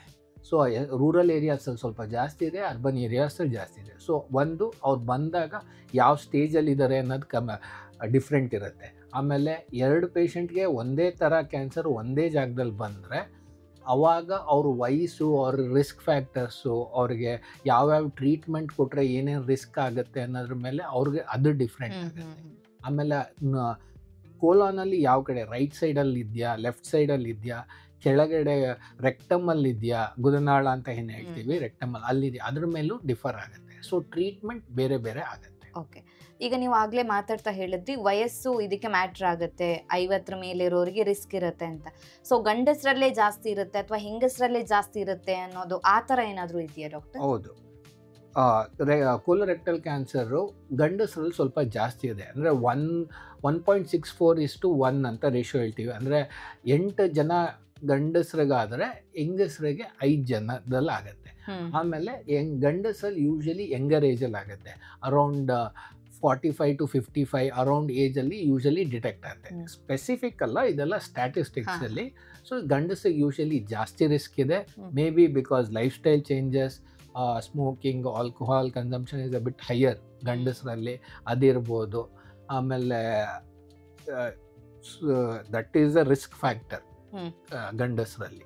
ಓಕೆ ಡಾಕ್ಟರ್, ಈ ಕರುಳಿನ ಕ್ಯಾನ್ಸರ್ ಇದೆ ಅನ್ನೋದನ್ನ ಪತ್ತೆ ಹಚ್ಚುವಂಥ ಡಯಾಗ್ನೋಸಿಸ್, ಟ್ರೀಟ್ಮೆಂಟ್ ಅಥವಾ ಸ್ಕ್ರೀನಿಂಗ್ ಬಗ್ಗೆ ಹೇಳಿ. ಸ್ಕ್ರೀನಿಂಗ್ ಅನ್ನೋದು ಭಾಳ ಇಂಪಾರ್ಟೆಂಟ್. ಸ್ಕ್ರೀನಿಂಗ್ ಟೆಕ್ನಿಕಲಿ ಅಂದರೆ ಏನು ಅಂದರೆ, ಯಾರಿಗೆ ಏನೂ ತೊಂದರೆ ಇಲ್ಲೋ ಅವ್ರ ಮೇಲೆ ನಾವು ಯಾವುದೋ ಒಂದು ಪರೀಕ್ಷೆ ಮಾಡ್ತೀವಿ, ಅದು ಏನೇ ಪರೀಕ್ಷೆ ಆಗಲಿ, ರಕ್ತದ ಟೆಸ್ಟ್ ಆಗಿರ್ಬೋದು, ಒಂದು ಎಕ್ಸಾಮಿನೇಷನ್ ಆಗ್ಬೋದು, ಅದನ್ನು ಮಾಡಿ ಅವ್ರಿಗೇನೂ ತೊಂದರೆ ಇಲ್ಲ, he is A healthy person, ನಾವೇ ಹೋಗಿ ಅಥವಾ ಅವರೇ ಬಂದು ಅಥವಾ ಗೌರ್ಮೆಂಟ್ ಮ್ಯಾಂಡೇಟೆಡ್ ಮಾಡಿದ್ರೆ ಅವಾಗ ಡಿಟೆಕ್ಟ್ ಆಗೋದನ್ನು ಸ್ಕ್ರೀನಿಂಗ್ ಅಂತ ಹೇಳ್ತೀವಿ. ಇದು ಸ್ಕ್ರೀನಿಂಗ್ ವೆಸ್ಟರ್ನ್ ಸೊಸೈಟೀಸಲ್ಲಿ ಆಲ್ರೆಡಿ ಇದೆ. ಎಷ್ಟೊಂದು ಕಂಟ್ರೀಸಲ್ಲಿ ಇಟ್ ಈಸ್ ಅಫಿಷಿಯಲಿ 50 ವರ್ಷ ಆದಮೇಲೆ ಪ್ರತಿ 10 ವರ್ಷಕ್ಕೊಂದ್ಸರಿ ಕೊಲೊನೋಸ್ಕೋಪಿ ಅಂತ ಮಾಡ್ತಾರೆ. ಅದು ಸ್ಕ್ರೀನಿಂಗ್ ಮ್ಯಾಂಡೇಟ್ರಿ ಇದೆ. ಅದು ಬಿಟ್ಟು ಬೇರೆ ಥರ ಸ್ಕ್ರೀನಿಂಗ್ ಟೆಸ್ಟ್ ಇದೆ. ಕೊಲೊನೋಸ್ಕೋಪಿ ಅಂದರೆ ನಾವು ಮೋಷನ್ ಹೋಗೋ ಜಾಗದಿಂದ ಒಂದು ಕ್ಯಾಮ್ರಾ ಹಾಕಿ ಫುಲ್ ದೊಡ್ಡ ಕರಳನ್ನ ಚೆಕ್ ಮಾಡೋದು. ಅದರಿಂದ ಸೊ ಡಯಾಗ್ನೋಸಿಸ್ ಹಾಗೆ ಮಾಡೋಕ್ಕಾಗೋದು. ಕರಳಿನ ಕ್ಯಾನ್ಸರ್ ಎಲ್ಲದು ಅದು ಬಿಟ್ಟು 3 ವರ್ಷಕ್ಕೊಂದ್ಸರಿ ಅಥವಾ 5 ವರ್ಷಕ್ಕೊಂದ್ಸರಿ ಡಿಪೆಂಡಿಂಗ್ ಆನ್ ಯಾವ ಥರ ಟೆಸ್ಟ್ ಮಾಡ್ತೀವಿ ಅಂತ, ಮೋಷನ್ನಲ್ಲಿ ರಕ್ತ ಬೀಳ್ತಾ ಇದೆಯಾ ಅಂತಂದರೆ ಪೇಷಂಟಿಗೆ ಗೊತ್ತಾಗೋದಿಲ್ಲ. ಬರ್ತಾ ಇದೆಯಾ ಅನ್ನೋದಕ್ಕೆ ಟೆಸ್ಟ್ ಇರುತ್ತೆ. ಮೋಷನ್ ಟೆಸ್ಟ್ ಮಾಡಿದ್ರು ಗೊತ್ತಾಗುತ್ತೆ. ಸೊ ಇದು 2 ಸ್ಕ್ರೀನಿಂಗ್ ಮೊಡಾಲಿಟಿ. ಮೋಷನಲ್ಲಿ ರಕ್ತ ಬರ್ತಿದೆಯಾ ಅನ್ನೋದು ಕೊಲೊನೋಸ್ಕೋಪಿ. ಈ ಎರಡೂ ಡಿಫ್ರೆಂಟ್ ಕಾಂಬಿನೇಷನಲ್ಲಿ ಯೂಸ್ ಮಾಡ್ಬೋದು. ಕೊಲೊನೋಸ್ಕೋಪಿ ಮಾಡಿದ್ರೆ 10 ವರ್ಷಕ್ಕೊಂದ್ಸರಿ, ಇದು ಮೋಷನಲ್ಲಿ ಬ್ಲಡ್ ಬರ್ತಿದೆಯಾ ಅಂತ ನೋಡೋಕ್ಕೆ 3 ವರ್ಷಕ್ಕೊಂದ್ಸರಿ ಅಥವಾ ಪ್ರತಿ ವರ್ಷ ಮಾಡಬೇಕಾಗುತ್ತೆ. ಅಂದರೆ ಚೆಕಪ್ಪಿಗೆ ಯಾರು ಹುಷಾರಿಲ್ಲ ಅಥವಾ ಸಿಂಪ್ಟಮ್ಸ್ ಇಲ್ಲದೆ ಇದ್ರೂ ಕೂಡ ಇಷ್ಟು ಟೈಮ್ ತನಕ ಚೆಕಪ್ ಮಾಡಿಸ್ಬೇಕು, ಆ ಥರನಾ? ಅಂದರೆ 50 ವರ್ಷ ಆದಮೇಲೆ ಅವ್ರಿಗೆ ಮಾಡೋದು ಸ್ಕ್ರೀನಿಂಗ್. 50 ವರ್ಷದಿಂದ ಕೆಳಗಡೆ ಇದ್ದವ್ರಿಗೆ ಬೇಕಿಲ್ಲ, 50 ವರ್ಷದಿಂದ ಮೇಲ್ಗಡೆ ಇದ್ದವ್ರಿಗೆ ಬೇಕಾಗತ್ತೆ. ಇಲ್ಲ ಅಂದರೆ ಫ್ಯಾಮಿಲಿ ಹಿಸ್ಟ್ರಿ ಇದೆ, ಅವ್ರ ತಂದೆ ತಾಯಿ ಅಥವಾ ಅಣ್ಣ ತಮ್ಮ ತಂಗಿ ಯಾರಿಗಾದ್ರು ಫಸ್ಟ್ ಡಿಗ್ರಿ ರಿಲೇಟಿವ್ಗಿದ್ರೆ, ಅವರು ಯಾರಿಗೆ ಕ್ಯಾನ್ಸರ್ ಡಿಟೆಕ್ಟ್ ಆಗಿತ್ತೋ ಅವ್ರಿಗೆ ಡಿಟೆಕ್ಟ್ ಆಗಿದ್ದಕ್ಕಿಂತ 10 ವರ್ಷ ಮುಂಚೆ, ಅವ್ರಿಗೆ ಇವಾಗ ಅವ್ರ ತಂದೆಗೆ 60ನೇ ವಯಸ್ಸಲ್ಲಿ ಡಿಟೆಕ್ಟ್ ಆಗಿತ್ತು ಅಥವಾ 55, ಇವರಿಗೆ 10 ವರ್ಷ ಮುಂಚೆ 50 ವರ್ಷದಿಂದ ಟೆಸ್ಟ್ ಮಾಡ್ಸೋಕ್ಕೆ ಸ್ಟಾರ್ಟ್ ಮಾಡಬೇಕಾಗುತ್ತೆ. ಇದು ಡಾಕ್ಟರ್, ಹಾಗಿದ್ರೆ ಈ ಕ್ಯಾನ್ಸರ್ ಇದ್ದು ಟ್ರೀಟ್ಮೆಂಟ್ ಯಾವ ರೀತಿ ಆಗಿರುತ್ತೆ? ಕ್ಯಾನ್ಸರ್ ಅಂದರೆ ಫಸ್ಟ್ ಅವ್ರ ಪೇಷಂಟ್ ಬಂದಾಗ ಕ್ಯಾನ್ಸರ್ ಡಯಾಗ್ನೋಸ್ ಆಗುತ್ತೆ, ಕೊಲೊನೋಸ್ಕೋಪಿ ಮಾಡ್ತೀವಿ, ಮೋಷನ್ ಹೋಗೋ ಜಾಗದಿಂದ ಒಂದು ಬಯಾಪ್ಸಿ ಮಾಡ್ತೀವಿ. ಆಮೇಲೆ ನೆಕ್ಸ್ಟ್ ಸ್ಟೇಜಿಂಗ್ ಅಂತ ಹೇಳ್ತೀವಿ. ಸ್ಟೇಜಿಂಗ್ ಅಂದರೆ ಕ್ಯಾನ್ಸರ್ ಎಲ್ಲೆಲ್ಲಿ ಸ್ಪ್ರೆಡ್ ಆಗಿದೆಯಾ, ಸ್ಪ್ರೆಡ್ ಆಗಿಲ್ವಾ, ಅದಕ್ಕೆ CT ಸ್ಕ್ಯಾನ್ಸ್ ಮಾಡ್ತೀವಿ. ಕೆಲವು ಸರಿ ರೆಕ್ಟಮಲ್ಲಿದ್ದರೆ MRI ಮಾಡಬೇಕಾಗತ್ತೆ.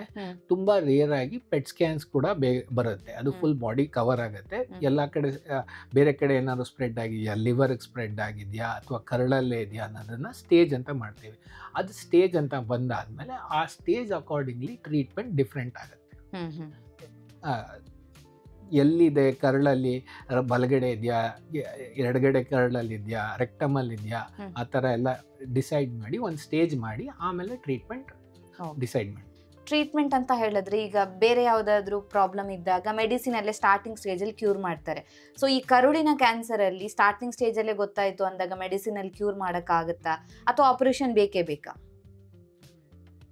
90% ಆಫ್ ದಿ ಟೈಮ್ಸ್ ಆಪ್ರೇಷನ್ ಬೇಕಾಗತ್ತೆ. ಅರ್ಲಿ ಸ್ಟೇಜ್ಗೆ ಸರ್ಜರಿ ಕ್ಯೂರೇಟಿವ್. ಯಾವ ಥರ ಸರ್ಜರಿ ಅನ್ನೋದು ಡಿಫ್ರೆಂಟ್ ಆಗುತ್ತೆ. ನಾವು ಕೊಲೊನೋಸ್ಕೋಪಿಯಲ್ಲಿ ಪ್ರೀ ಕ್ಯಾನ್ಸರ್ ಸ್ಟೇಜಲ್ಲಿದ್ದರೆ ಕೊಲೊನೋಸ್ಕೋಪಿಕ್ ಕ್ಯಾಮ್ರಾ ಹಾಕಿದಾಗೇ ಅಲ್ಲೇ ತೆಗೆದುಬಿಡ್ಬೋದು, ಅದೇ ಸಾಕಾಗುತ್ತೆ. ತುಂಬ ಕ್ಯಾನ್ಸರ್ ಆಗೋಕ್ಕೆ ಮುಂಚೆನೇ ತೆಗಿಬೋದು ಅದನ್ನು. ಇಲ್ಲ ಅಂದರೆ ಆ ಪ್ರೊಸೀಜರ್ ಪೇನ್ಫುಲ್ ಇರುತ್ತಾ? ತುಂಬ ಪೇನ್ಫುಲ್ ಏನಿರಲ್ಲ, ಡೇ ಕೇರ್ ಪ್ರೊಸೀಜರ್ ಥರ ಮಾಡ್ತೀವಿ. ಪೇಷಂಟ್ ಬರ್ತಾರೆ, ಪ್ರಿಪ್ರೇಷನ್ ಎಲ್ಲ ಆದಮೇಲೆ ಮಾಡಿ ಹೋಗ್ಬೋದು. ಅಡ್ಮಿಷನ್ ಏನೂ ಇರೋದಿಲ್ಲ ಡೇ ಕೇರ್. ಅದು ಸರ್ಜರಿ ಅಲ್ಲ ಟೆಕ್ನಿಕಲಿ, ಇಟ್ಸ್ ಮೋಷನ್ ಹೋಗೋ ಜಾಗದಿಂದಾನೇ ಕ್ಯಾಮ್ರಲ್ಲಿ ಮಾಡೋದು. ಅದು ಬಿಟ್ಟು ಇನ್ನು early stages most of the times surgery ಬೇಕಾಗತ್ತೆ. ಬರೀ ಮೆಡಿಸನ್ ಅಲ್ಲೇ ಟ್ರೀಟ್ ಮಾಡೋದು ಭಾಳ ರೇರು, ವೆರಿ ಸ್ಪೆಸಿಫಿಕ್ ಕಂಡೀಷನ್ಸಲ್ಲಿ ಆಗುತ್ತೆ ಅಷ್ಟೇ. ಓಕೆ. ಸೊ ಈಗ ಸರ್ಜರಿ ಅಂದರೆ ಯಾವ ಥರ ಇರುತ್ತೆ, ಅದರ ಪ್ರೊಸೀಜರ್ ಬಗ್ಗೆ ಹೇಳೋದಾದರೆ? ಸರ್ಜರಿ ಅಂದರೆ ಇವಾಗ ಇದು ಡಿಪೆಂಡ್ ಆಗುತ್ತೆ ಯಾವ ಕಡೆ ಕ್ಯಾನ್ಸರ್ ಲೊಕೇಶನ್ ಇದೆ, ರೆಕ್ಟಮಲ್ಲಿತ್ತಾ, ದೊಡ್ಡ ಕರಳಲ್ಲಿ ಲೆಫ್ಟ್ ಸೈಡ್ ಇತ್ತಾ, ರೈಟ್ ಸೈಡ್ ಇತ್ತಾ ಅನ್ನೋದು ಸ್ಟೇಜ್ ಮೇಲೆ. ಆಮೇಲೆ ಕೆಲವು ಸರಿ ಕೀಮೋಥೆರಪಿ, ರೇಡಿಯೇಷನ್ ಕೊಡಬೇಕಾಗತ್ತೆ ಫಸ್ಟು. ಇಲ್ಲಾಂದರೆ ಆಮೇಲೆ ಆಪ್ರೇಷನ್ ಮಾಡ್ತೀವಿ, ಇಲ್ಲಾಂದ್ರೆ ಒಂದೊಂದ್ಸರಿ ಫಸ್ಟ್ ಆಪ್ರೇಷನ್ ಮಾಡಿ ಆಮೇಲೆ ಕೀಮೋಥೆರಪಿ, ರೇಡಿಯೇಷನ್. ಎಗೇನ್ ಅದು ಸ್ಟೇಜ್ ಮೇಲೆ ಡಿಪೆಂಡ್ ಆಗುತ್ತೆ. ಸೊ ಸರ್ಜರಿಗೆ ಬರಬೇಕಾ ಅಂದರೆ ಸ್ಪೆಸಿಫಿಕಲಿ ಮೇಜರ್ ಆಗಿ 2 ಟೈಪ್ಸ್ ಆಫ್ ಸರ್ಜರಿ ಅಂತ ಹೇಳ್ತೀವಿ. ಒಂದು ಓಪನ್ ಸರ್ಜರಿ ಅಂದರೆ ಕ್ಲಾಸಿಕಲ್ ಆಗಿ, that is the gold standard. Open ಮಾಡಿ ಅಂದರೆ ಫುಲ್ ಅಬ್ಡೊಮೆನಲ್ಲಿ ಇನ್ಸಿಷನ್ ಕೊಟ್ಟು ಆಪ್ರೇಷನ್ ಮಾಡಿ ನಮಗೆ ಕರಳನ್ನು ಎಷ್ಟು ತೆಗಿತೀವೋ ಅದನ್ನು ತೆಗೆದು ಕರಳು ಜೋಡಿಸೋದು, ಅದು ಸ್ಟ್ಯಾಂಡರ್ಡ್ ಆಪ್ರೇಷನ್. ಅದು ಸುಮಾರು ವರ್ಷದಿಂದನೂ ಮಾಡ್ತಾ ಇದ್ದಾರೆ. That is the standard against all wet. But ಇವಾಗ ಲ್ಯಾಪ್ರೋಸ್ಕೋಪಿ, ಇವಾಗ ಅದನ್ನು ಮಿನಿಮಲಿ ಇನ್ವೇಸಿವ್ ಅಂತ ಹೇಳ್ತೀವಿ. ನೀವು ಹೇಳ್ದಂಗೆ laparoscopy is a type of minimal invasive. ಇನ್ನೊಂದು ರೋಬೋಟಿಕ್. ಇದು ಎರಡರಲ್ಲಿ ಏನು ಅಂದರೆ ದೊಡ್ಡ ಇನ್ಸಿಷನ್ ಕೊಡೋದ್ರ ಬದಲು ಚಿಕ್ಕ ಚಿಕ್ಕ ಇನ್ಸಿಷನ್ಸ್ ಕೊಡ್ತೀವಿ. ಅರೌಂಡ್ 1 ಸೆಂಟಿಮೀಟರ್ ಅಷ್ಟು ದೊಡ್ಡ ಇನ್ಸಿಷನ್ ಒಂದು 4-5 ಕೊಟ್ಬಿಟ್ಟು ಅದ್ರ ಒಳಗಡೆಯಿಂದ ಒಂದು ಕ್ಯಾಮ್ರಾ ಹಾಕಿ ಆಮೇಲೆ ಇನ್ಸ್ಟ್ರೂಮೆಂಟ್ಸ್ ಹಾಕಿ ಅದರಿಂದ ಆಪ್ರೇಟ್ ಮಾಡ್ತೀವಿ. ಸೊ ಇದನ್ನ ಮಿನಿಮಲಿ ಇನ್ವೇಸಿವ್ ಅಂತ ಹೇಳ್ತೀವಿ. ಅದು ಲ್ಯಾಪ್ರೋಸ್ಕೋಪಿ ಆಗ್ಬೋದು, ರೋಬೋಟಿಕ್.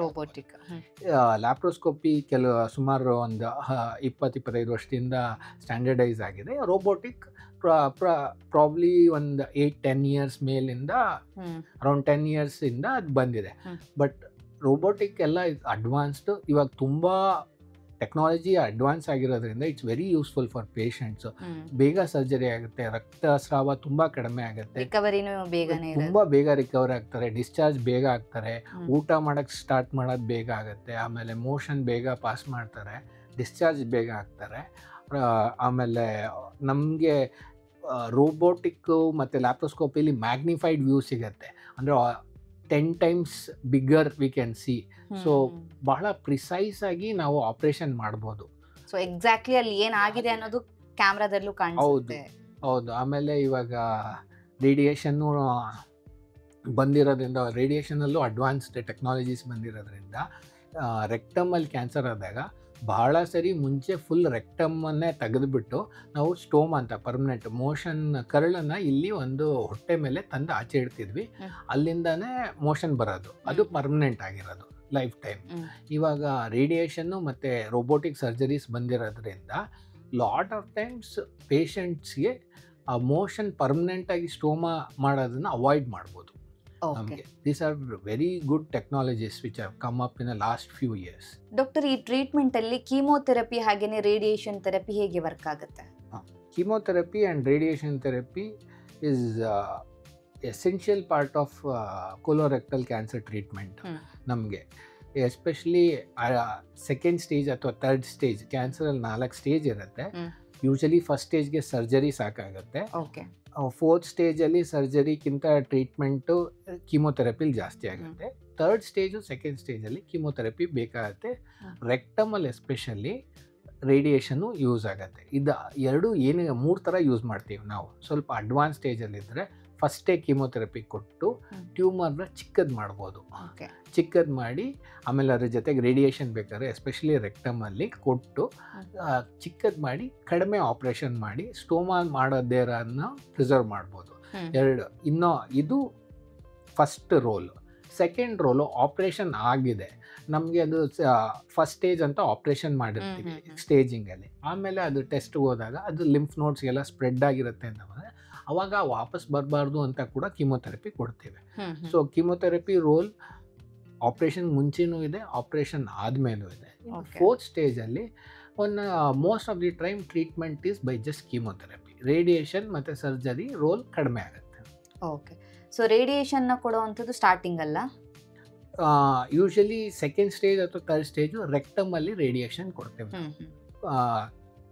ಈ ರೆಕ್ಟಮ್ ಅಂದರೆ ಕರಳಿನ ಲಾಸ್ಟ್ ಅಂಗ, ಅದಕ್ಕೆ ಅದು ಫಿಕ್ಸ್ಡ್ ಇರುತ್ತೆ ಪೆಲ್ವಿಸಲ್ಲಿ. ಸೊ ರೇಡಿಯೇಷನ್ ರೋಲು ಅದರಲ್ಲಿ ಜಾಸ್ತಿ ಇರುತ್ತೆ. ಓಕೆ ಡಾಕ್ಟರ್, ಟಾರ್ಗೆಟೆಡ್ ಥೆರಪಿ ಅಥವಾ ಇಮ್ಯುನೋಥೆರಪಿ ಅನ್ನುವಂಥದ್ದು ಈ ಒಂದು ಕೊಲೋನ್ ಕ್ಯಾನ್ಸರನ್ನು ಕಡಿಮೆ ಮಾಡೋದಕ್ಕೆ ಅಥವಾ ಆ ಟ್ರೀಟ್ಮೆಂಟಲ್ಲಿ ಎಫೆಕ್ಟಿವ್ ಆಗಿ ವರ್ಕ್ ಆಗುತ್ತಾ, ಹೇಗೆ? ಇದು ಹೊಸದಾಗಿ ಬಂದಿರೋದು ಕೀಮೋಥೆರಪಿನ ಅಡ್ವಾನ್ಸ್ಡ್ ಟ್ರೀಟ್ಮೆಂಟ್ ಅಂತ ಹೇಳ್ಬೋದು. Targeted therapy, immunotherapy. Targeted therapy ಅಂದರೆ ನಾವು ಬಯಾಪ್ಸಿ ಮಾಡಿ ಆಪ್ರೇಷನ್ ಮಾಡಿ ಅಥವಾ ಯಾವುದೋ ಒಂದು ಟೆಸ್ಟಿಗೆ ಸ್ಪೆಸಿಫಿಕ್ ಟೆಸ್ಟ್ ಮಾಡ್ತೀವಿ, ಅದರಲ್ಲಿ ಜೆನೆಟಿಕ್ ಟೆಸ್ಟ್ ಥರ ಮಾಡ್ತೀವಿ. ಅದರಲ್ಲಿ ಕೆಲವು ಮಾಲಿಕ್ಯೂಲ್ಸ್ ಟಾರ್ಗೆಟೆಡ್ ಇದೆಯಾ ಇಲ್ವಾ ಅಂತ ನೋಡ್ತೀವಿ. ಕೆಲವು ಆ ಮಾಲಿಕ್ಯೂಲ್ ಇದ್ದರೆ ಆ ಕ್ಯಾನ್ಸರ್ ನಾವು ಕೊಡೋದು ಹೊಸ ಟ್ರೀಟ್ಮೆಂಟ್ ಅದಕ್ಕೆ ಮಾತ್ರ ಹೋಗುತ್ತೆ, ಆ ಕ್ಯಾನ್ಸರ್ಸಲ್ಲಿ ಮಾತ್ರ ಇರುತ್ತೆ. ಅದನ್ನು ಟಾರ್ಗೆಟೆಡ್ ಏಜೆಂಟ್, ಸೊ ಎಲ್ಲಿ ಬೇಕಲ್ಲಷ್ಟೇ ಟಾರ್ಗೆಟ್ ಮಾಡುತ್ತೆ. ಸೊ ಇದು ಇವಾಗ ತುಂಬ ಹೊಸದಾಗಿ ಹೊಸ ಮಾಲಿಕ್ಯೂಲ್ಸ್ ಬಂದಿದೆ. So targeted therapy and immunotherapy ತುಂಬ ಹೆಲ್ಪ್ ಆಗುತ್ತೆ, ಎಸ್ಪೆಷಲಿ ಅಡ್ವಾನ್ಸ್ಡ್ ಕ್ಯಾನ್ಸರ್ಸ್ಗೆ, ಫೋರ್ತ್ ಸ್ಟೇಜು ಥರ್ಡ್ ಸ್ಟೇಜ್ಗೆ, ಅಥವಾ ಎಲ್ಲ ಟ್ರೀಟ್ಮೆಂಟ್ ಆಗಿ ಎಷ್ಟು ವರ್ಷ ಆದಮೇಲೆ ಕಾಯಿಲೆ ವಾಪಸ್ ಬಂದಿದ್ರೆ ಇದರಲ್ಲಿ ಭಾಳ ಯೂಸ್ಫುಲ್ ಆಗುತ್ತೆ. ಸೊ ಸರ್ವೈವಲ್ ಇನ್ಕ್ರೀಸಸ್ ಈ ಟಾರ್ಗೆಟೆಡ್ ಆ್ಯಂಡ್ ಇಮ್ಯುನೋಥೆರಪಿ. ಓಕೆ.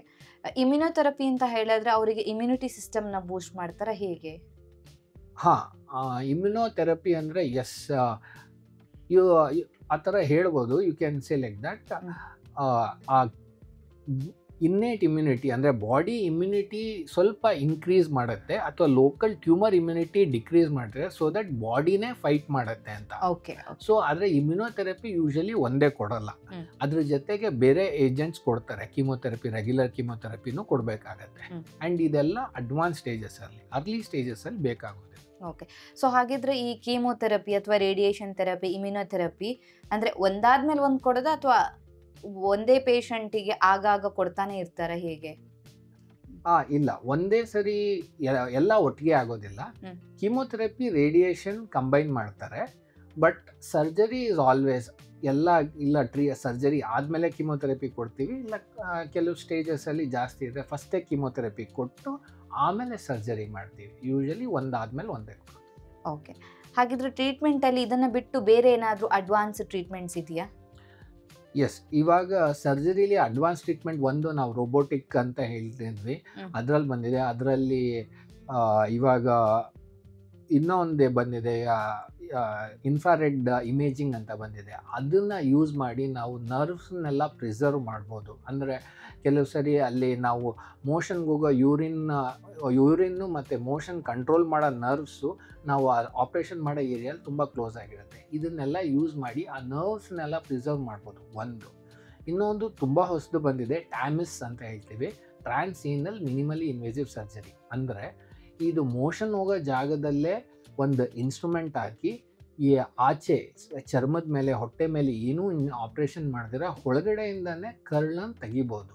ಇದು ಲೇಟೆಸ್ಟ್, ಬಟ್ ಇದು ತುಂಬ ಸೆಲೆಕ್ಟೆಡ್ ಪೇಷಂಟ್ಸ್ ಅರ್ಲಿ ಸ್ಟೇಜಲ್ಲಿ ಮಾತ್ರ ಯೂಸ್ ಆಗುತ್ತೆ. ಓಕೆ, ಇದು ಎಲ್ಲ ಪೇಷಂಟ್ಸ್ಗೂ ಆಗೋದಿಲ್ಲ, ಭಾಳ ಸೆಲೆಕ್ಷನ್ ಕ್ರೈಟೀರಿಯಾ ನೋಡಿಕೊಂಡು ಮಾಡಬೇಕಾಗುತ್ತೆ.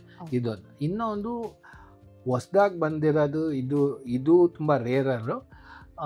ಬರೀ ಕಿಮೊಥೆರಪಿ ರೇಡಿಯೇಷನ್ ಕೊಟ್ಟು ಆಪ್ರೇಷನ್ ಅವಾಯ್ಡ್ ಮಾಡ್ಬೋದು, ಬಟ್ ತುಂಬ ರೇರ್ ಕಂಡೀಷನ್ಸ್, ಸ್ಪೆಸಿಫಿಕ್ ಕಂಡೀಷನ್ಸಲ್ಲಿ ಮಾತ್ರ ಯೂಸ್ ಮಾಡ್ಬೋದು. These are the new technologies which are come. Doctor, ಹಾಗಿದ್ರೆ ಈ ಟ್ರೀಟ್ಮೆಂಟಿನ ಸಕ್ಸಸ್ ರೇಟ್ ಎಷ್ಟಿರುತ್ತೆ? ಸಕ್ಸಸ್ ರೇಟ್ ಅಗೇನ್ ಡಿಪೆಂಡ್ ಆಗೋದು ಸ್ಟೇಜ್ ಮೇಲೆ. ಪ್ರೀ ಕ್ಯಾನ್ಸರಸ್ ಅಂದರೆ ಕ್ಯಾನ್ಸರ್ ಆಗ ಮುಂಚೆ ಪಾಲಿಪ್ ಅಂತ ಬರುತ್ತೆ, ಅದೆಲ್ಲ 100% ಕ್ಯೂರ್ ರೇಟ್ಸ್ ಇರುತ್ತೆ. ಫಸ್ಟ್ ಸ್ಟೇಜಲ್ಲಿ ಬಂದರೆ cure rates are like 5 year survival rate ಅಂತ ಹೇಳ್ತೀವಿ, 90 to 95% ಇದೆ. ಸೆಕೆಂಡ್ ಸ್ಟೇಜಲ್ಲಿ ಅರೌಂಡ್ 75 to 85% ಇರುತ್ತೆ.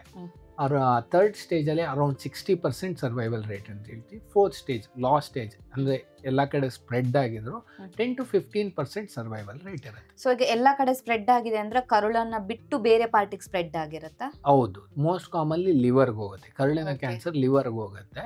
ಲಿವರಲ್ಲೂ ಸ್ಪೆಸಿಫಿಕ್ ಟ್ರೀಟ್ಮೆಂಟ್ಸ್ ಬಂದಿದೆ. ಇವಾಗ ಏನು ಅಂದರೆ ಲಿವರ್ಗೆ ನಾವು ಬರೀ ಕಿಮೊಥೆರಪಿ ಕೊಡ್ಬೋದು, ಡೈರೆಕ್ಟಾಗಿ ಲಿವರ್ಗೆ ಕೊಡ್ಬೋದು. ಆಮೇಲೆ ರೇಡಿಯೇಷನಲ್ಲಿ ಸೈಬರ್ ನೈಫ್ ಅಂತ ಬಂದಿದೆ, ಅದರಲ್ಲಿ ಬರೀ ಲಿವರ್ಗೆ ಟಾರ್ಗೆಟ್ ಮಾಡ್ಬೋದು. ಆಮೇಲೆ ಲಿವರ್ ಟ್ರಾನ್ಸ್ಪ್ಲಾಂಟ್ ಕೂಡ ಮಾಡ್ಬೋದು. ಈ ಕರುಳಿನ ಕ್ಯಾನ್ಸರ್ ನಾವು ಆಪ್ರೇಷನ್ ಮಾಡಿ ಕಂಟ್ರೋಲ್ ಆಗಿದ್ರೆ ಬರೀ ಲಿವರಲ್ಲಿದ್ದು ಬೇರೆ ಕಡೆ ಎಲ್ಲೂ ಹೋಗಿಲ್ಲ ಅಂದರೆ ಟ್ರಾನ್ಸ್ಪ್ಲಾಂಟ್ ಕೂಡ ಮಾಡ್ಬೋದು. ಸ್ಪೆಸಿಫಿಕ್ ತುಂಬ ಟ್ರೀಟ್ಮೆಂಟ್ ಅಡ್ವಾನ್ಸ್ಡ್ ಆಗಿರೋದ್ರಿಂದ ಇದನ್ನೆಲ್ಲ ಯೂಸ್ ಮಾಡಿ. ಡಾಕ್ಟರ್, ಈ ಟ್ರೀಟ್ಮೆಂಟ್ನಿಂದ ಸೈಡ್ ಎಫೆಕ್ಟ್ಸ್ ಏನಾದರೂ ಇರುತ್ತಾ ಪೇಷಂಟ್ಗೆ? ಹೌದು, ಟ್ರೀಟ್ಮೆಂಟಿಂದ ಸ್ವಲ್ಪ ಸೈಡ್ ಎಫೆಕ್ಟ್ಸ್ ಇರುತ್ತೆ. ಕಿಮೊಥೆರಪಿ ಸೈಡ್ ಎಫೆಕ್ಟ್ಸ್ ಬೇರೆ ಇರುತ್ತೆ. ಅಂದರೆ ಯಾವ ಡ್ರಗ್ಸ್ ಯೂಸ್ ಮಾಡ್ತಾರೆ ಅನ್ನೋದ್ರ ಮೇಲೆ ಡಿಪೆಂಡ್ ಆಗುತ್ತೆ. ಯೂಶಲಿ ಸುಸ್ತಾಗೋದಿರುತ್ತೆ, ಇಮ್ಯುನಿಟಿ ಲೋ ಆಗಿರುತ್ತೆ, ಕೂದಲು ಉದುರ್ಬೋದು ಈ ಥರ. ಆಮೇಲೆ ಸ್ವಲ್ಪ ಬೇದಿ ಆಗೋದು, ಬಾಯೆಲ್ಲ ಹುಣ್ಣಾಗೋದು, ಇದೆಲ್ಲ ಕಿಮೊಥೆರಪಿ ಸೈಡ್ ಎಫೆಕ್ಟ್ಸ್ ಇರುತ್ತೆ. ರೇಡಿಯೇಷನ್ ಸೈಡ್ ಎಫೆಕ್ಟ್ಸು ಇರುತ್ತೆ. ಆದರೆ ಇವಾಗ ಸ್ವಲ್ಪ ಅಡ್ವಾನ್ಸ್ ಆಗಿ ಮೊದಲಿನ ಥರ 3D CRT ಬದಲು ಇವಾಗ IMRT ಎಲ್ಲ ಬಂದಿದೆ. ರೇಡಿಯೇಷನ್ ಸೈಡ್ ಎಫೆಕ್ಟ್ಸ್ ತುಂಬ ಕಡಿಮೆ ಆಗಿದೆ, ಬಟ್ ಒಂದೊಂದ್ಸರಿ ಆಗುತ್ತೆ. ಕರುಳಲ್ಲಿ, ದೊಡ್ಡ ಕರುಳಲ್ಲೇ ಹುಣ್ಣಾಗೋ ಚಾನ್ಸಸ್ ಇರುತ್ತೆ, ಅದು ರೇಡಿಯೇಷನ್ನಿಂದ ಆಗ್ಬೋದು. ಇನ್ನು ಸರ್ಜರಿ ಸೈಡ್ ಎಫೆಕ್ಟ್ಸು ಅಕ್ಯೂಟಾಗಿ ಅವಾಗ ಆಪ್ರೇಷನ್ ಮಾಡೋ ಟೈಮಲ್ಲಿ ಏನಾದ್ರು ಸೈಡ್ ಎಫೆಕ್ಟ್ಸ್ ಇದ್ದೇ ಇರುತ್ತೆ. ಅಂದರೆ ಬ್ಲಡ್ ಲಾಸ್ ಜಾಸ್ತಿ ಆಗಿರ್ಬೋದು, ಓಪನ್ ಸರ್ಜರಿ ಮಾಡಿದಾಗ ಆ ಥರ ಆಗ್ಬೋದು. ಬೇರೆದು ಹಾರ್ಟ್ ಮೇಲೆ ಪ್ರೆಷರ್ ಬೀಳೋದು, ಆ ಥರ ರಿಸ್ಕ್ ಫ್ಯಾಕ್ಟರ್ಸ್ ಇರುತ್ತೆ. ಬಟ್ ಎಲ್ಲ ಅಕ್ಯೂಟ್ ಟ್ರೀಟ್ಮೆಂಟ್ ಆದಮೇಲೆ ಸೈಡ್ ಎಫೆಕ್ಟ್ಸ್ ತುಂಬ ಕಡಿಮೆ. ಬಟ್ ರೆಕ್ಟಮ್ ಸರ್ಜರಿ ಮಾಡಿದಾಗ ನಾವು ಏನಾಗುತ್ತೆ, ಮೋಷನ್ ಹೋಗೋ ಜಾಗ ಉಳಿಸ್ಬಿಟ್ಟು ನಾವು ಅವಾಗ ಕೆಲವರಿಗೆ ಸೈಡ್ ಎಫೆಕ್ಟ್ಸ್ ಬರುತ್ತೆ. ಅಂದರೆ ಯೂಶಲಿ ಸಿಂಪ್ಟಮ್ಸ್ ಎಲ್ಲ ಸ್ಟಾರ್ಟ್ ಆಗೋಕ್ಕೆ ಮುಂಚೆ ದಿನಕ್ಕೆ 1 ಸರಿ 2 ಸರಿ ಅವ್ರು ಸ್ಟೂಲ್ಸ್ ಪಾಸ್ ಮಾಡ್ತಾಯಿದ್ರೆ ಇದು ಕೆಲವು ಸರಿ ಜಾಸ್ತಿ ಸರಿ ಆಗುತ್ತೆ. ದಿನಕ್ಕೆ ಒಂದು 4 ಸರಿ 5 ಸರಿ ಆಗೋ ಚಾನ್ಸಸ್ ಇರುತ್ತೆ. ಬಟ್ ಓವರ್ 3 to 6 months ಅದು ಕಡಿಮೆ ಆಗ್ತಾ ಹೋಗುತ್ತೆ. ಇದು surgery related specific side effects, long ಟರ್ಮಲ್ಲಿ ಆಗೋಂಥ. ಟ್ರೀಟ್ಮೆಂಟ್ ಟೈಮಲ್ಲಿ ಎಷ್ಟು ಹುಷಾರಾಗಿರಬೇಕು? ಆ ಟೈಮಲ್ಲಿ ಇಂಥದ್ದೇ ಫುಡ್ ತಗೋಬೇಕು ಅನ್ನೋ ಥರ ರಿಸ್ಟ್ರಿಕ್ಷನ್ಸ್ ಅಥವಾ ಇಂಥದ್ದೇ ಕೆಲವೊಂದಿಷ್ಟು ವಿಚಾರಗಳನ್ನು ಫಾಲೋ ಮಾಡಬೇಕು ಅನ್ನೋ ಥರ ಏನಾದರೂ ಇರುತ್ತಾ? ಕಿಮೊಥೆರಪಿ ತೊಗೋಬೇಕಾದ್ರೆ ಅದ್ರದ್ದು ಸ್ಪೆಸಿಫಿಕ್ ಸೈಡ್ ಎಫೆಕ್ಟ್ಸ್ನ ಇನ್ಫೆಕ್ಷನ್ಸ್ ಪ್ರಿವೆಂಟ್ ಮಾಡಬೇಕಿರುತ್ತೆ. ಸೊ ಆಬ್ವಿಯಸ್ಲಿ ಆಚೆ ಊಟ ಮಾಡಬಾರ್ದು, ಫ್ರೆಶ್ ಆಗಿ ಅಡುಗೆ ಮಾಡ್ಕೊಂಡು ತಿನ್ನಬೇಕು, ಆ ಥರ ಎಲ್ಲ ಇರುತ್ತೆ. ಅದ್ರದ್ದು ಸೈಡ್ ಎಫೆಕ್ಟ್ಸ್ ಇರುತ್ತೆ. ಬಟ್ ಸರ್ಜರಿ ಟೈಮಲ್ಲಿ ಆ ಥರ ನಾವೇನು ಸ್ಪೆಸಿಫಿಕ್ಕಾಗಿ ಹುಷಾರಾಗಿರೋ ಅಂಥದ್ದು ಏನೂ ಇರೋದಿಲ್ಲ. ಆಪ್ರೇಷನ್ ಆದಮೇಲೆ ಜನರಲಿ ನಾವೇನು ಹೇಳ್ತೀವಿ, ಜಾಸ್ತಿ ನಾರಿನ ಅಂಶ ಇರೋಂಥ ಊಟ ಮಾಡಬೇಕು ಅಂತ ಹೇಳ್ತೀವಿ. ಆದಷ್ಟು ಮನೆ ಊಟ ಮಾಡಿ ಅಂತ ಹೇಳ್ತೀವಿ ಅಷ್ಟೇ. ಓಕೆ, ಅದು ಬಿಟ್ಟರು ಬೇರೆ ಏನೂ ಇಲ್ಲ, ಬೇರೆ ನಾರ್ಮಲ್ ಆಗಿನೇ ಲೈಫ್ ಲೀಡ್ ಮಾಡಿ ಅವ್ರು ನಾರ್ಮಲ್ ಆಗಿ ಲೈಫ್ ಸ್ಟೈಲ್ ಲೀಡ್ ಮಾಡಿ ಏನು ತೊಂದರೆ ಇರೋದಿಲ್ಲ ಅಂತ. ಡಾಕ್ಟರ್, ಈಗ ಒಬ್ಬರಿಗೆ ಕರುಳಿನ ಕ್ಯಾನ್ಸರ್ ಬಂತು, ಇನಿಷಿಯಲ್ ಸ್ಟೇಜಸ್ ಅಲ್ಲೇ ಗೊತ್ತಾಗಿ ಕ್ಯೂರ್ ಆಯಿತು ಅಂದರೆ ಅದೇ ಪರ್ಸನ್ಗೆ ಮತ್ತೆ ಆ ಕೊಲೊನ್ ಕ್ಯಾನ್ಸರ್ ಬರುವಂಥ ಚಾನ್ಸಸ್ ಇರುತ್ತೆ, ಬಟ್ ಬಿಟ್ ರೇರಸ್. ಯಾಕೆಂದರೆ ಒಂದ್ಸರಿ ಅವ್ರಿಗೆ ಬಂದಿದೆ ಅಂದರೆ ನಾವು ಫುಲ್ ಕರ್ಲ್ ತೆಗ್ದಿರಲ್ಲ, ಅಲ್ಲಿ ಮಾತ್ರ ತೆಗ್ದಿರ್ತೀವೋ. ರೈಟ್ ಸೈಡ್ ಇದೆ, ಬಲಗಡೆ ಮಾತ್ರ ತೆಗ್ದಿರ್ತೀವಿ, ಬಟ್ ಎಡಗಡೆ ಬರೋ ಚಾನ್ಸಸ್ ಇರುತ್ತೆ. ಬಟ್ ಏನು ಅಂದರೆ ಒಂದ್ಸರಿ ನಾವು ಆಪ್ರೇಷನ್ ಮಾಡಾದ್ಮೇಲೆ ರೆಗ್ಯುಲರ್ ಫಾಲೋಅಪಲ್ಲಿ ಇರೋಕ್ಕೆ ಹೇಳ್ತೀವಿ ಪೇಷಂಟ್ಗೆ. ಅವ್ರಿಗೆ ತೊಂದರೆ ಇರಲಿ ತೊಂದರೆ ಇಲ್ಲದೆ ಇರಲಿ ಹೇಳ್ತೀವಿ. ಫಸ್ಟ್ 2 ವರ್ಷ ಪ್ರತಿ 3 ತಿಂಗಳಿಗೆ ಬರಬೇಕು ಅಂತ ಹೇಳ್ತೀವಿ, ಅವ್ರಿಗೆ ತೊಂದರೆ ಇಲ್ಲದೆ ಇದ್ರು. ಆಮೇಲೆ ಒಂದ್ಸರಿ ಕೊಲೊನೋಸ್ಕೋಪಿ ಮುಂಚೆ ಆಗಿಲ್ಲ ಅಂದರೆ ಕಂಪ್ಲೀಟಾಗಿ ಮಾಡಬೇಕಾಗತ್ತೆ. ಅವಾಗ ಬ್ಲಡ್ ಟೆಸ್ಟ್ ಹೇಳ್ತಾ ಇರ್ತೀವಿ. ಅದೆಲ್ಲ ಮಾಡಿದ್ರೆ ಬರೋ ಚಾನ್ಸಸ್ ಇರುತ್ತೆ. ಬಟ್ ಅದನ್ನೆಲ್ಲ ಬಂದ್ರೂ ತುಂಬ ಅರ್ಲಿ ಸ್ಟೇಜಲ್ಲಿ ಕಂಡುಹಿಡಿಬೇಕು ಅನ್ನೋದು ಇಂಟೆನ್ಷನಿಂದ ಪೇಷಂಟ್ ರೆಗ್ಯುಲರ್ ಫಾಲೋಅಪಲ್ಲಿ ಇರಲೇಬೇಕಾಗುತ್ತೆ. ಓಕೆ, ಹಾಗಿದ್ರೆ ಇದನ್ನು ಪ್ರಿವೆಂಟ್ ಯಾವ ರೀತಿಯಾಗಿ ಮಾಡ್ಬೋದು ಡಾಕ್ಟರ್? ಆಗಲೇ ಮಾತಾಡ್ತಾ ಹೇಳಿದ್ರು ನೀವು ಫುಡ್ ಕಂಟ್ರೋಲ್ ಚೆನ್ನಾಗಿರಬೇಕಾಗತ್ತೆ ಅಂತ. ಅದನ್ನು ಹೊರತಾಗಿ ಬೇರೆ ಯಾವ ರೀತಿಯಲ್ಲಿ ಇದನ್ನು ತಡೆಗಟ್ಟಬಹುದಾಗಿದೆ? ಇದು cancer prevention is always better. Prevention is better then cure, that is saying. So ಇದು ಸೇಮ್ ಕ್ಯಾನ್ಸರ್ ಆಲ್ರೆಡಿ ಡಿಟೆಕ್ಟ್ ಆಗಿರೋರು ಅಥವಾ ಡಿಟೆಕ್ಟ್ ಆಗದಿರೋ ನಾರ್ಮಲ್ ಮನುಷ್ಯರು ಇದನ್ನು ಮಾಡಲೇಬೇಕಾಗತ್ತೆ. Basically healthy life style, active ಆಗಿರಿ, ಏನೋ ಒಂದು ಎಕ್ಸಸೈಸು, ಅದು ಅವ್ರಿಗಿಷ್ಟ ಆಗಿದ್ದು ಯೋಗ ಇರ್ಬೋದು, ರನ್ನಿಂಗ್ ಇರ್ಬೋದು, ಒಂದು ಸ್ಪೋರ್ಟ್ ಇರ್ಬೋದು, ಫುಟ್ಬಾಲ್, ಕ್ರಿಕೆಟ್, ಬ್ಯಾಡ್ಮಿಂಟನ್, ಅವ್ರಿಗೇನು ಇಷ್ಟ ಆಗುತ್ತೋ ಅವ್ರ ಫಿಟ್ನೆಸ್ ಅವೈಲಬಿಲಿಟಿ, ಅದು ಹೆಲ್ದಿ ಊಟ ಮಾಡಬೇಕು. ಅಂದರೆ ಮನೇಲಿ ಅಡುಗೆ ಮಾಡಿಕೊಂಡು ಊಟ ಮಾಡಬೇಕು. ಫ್ರೂಟ್ಸು, ವೆಜಿಟೇಬಲ್ಸ್ ಜಾಸ್ತಿ ತಿನ್ನಬೇಕು. ಆಮೇಲೆ ಈ ಪ್ರೊಸೆಸ್ಡ್ ಮೀಟ್ಸ್, ಸಾಸೇಜಸ್ಸು ಅದನ್ನೆಲ್ಲ ಅವಾಯ್ಡ್ ಮಾಡಬೇಕು.